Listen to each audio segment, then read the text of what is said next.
the people who founded Planet Shakers, they were missionaries to the Philippines, I believe, and they saw like one salvation in 50 years.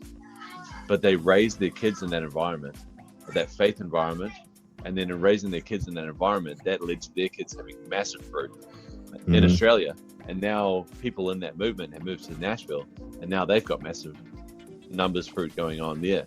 And so while those grandparents didn't see all those huge impacts come from their obedience, it's pretty safe to say that probably wouldn't have happened if they hadn't been obedient in that way.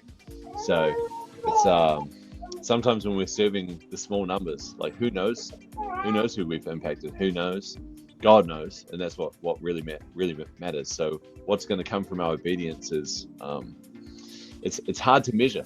You know, it makes me think a little bit about this kind of a pet subject of mine, where you often hear agnostics or atheists talk about some of the problems they have with Christian theology in regards to sin. They're like, well, how can God punish infinitely for finite sin? And I've heard a bunch of people try and answer that question, but not often do people say, what do you mean finite sin? Who are you to decide the full consequences of your sin? First of all, if we're eternal beings created in the image of God, we separate ourselves from an eternal God eternally. That's an eternal consequence from any sin. So that's first of all. Second of all, you lie to someone, that creates a chain reaction. We have no idea how much negative impact comes from our sins.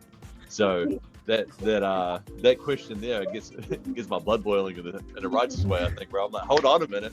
The consequences of sin are not unjust. They're very just, because only God knows all ends. And the ends of our actions in a sin sense are almost immeasurable. But in the same way, when we commit righteous deeds and obedience to God, who knows how deep and far and wide those things impact. Although I think if you have a pretty good understanding of his word, you know Okay. that God's going to work those things, use those things for his glory. And what's better than doing things for God's glory? So. I love it.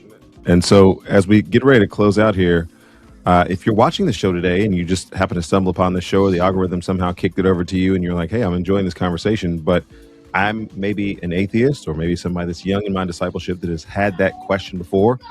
I think Caleb just mastered that question of the nature of sin and God's punishment eternally.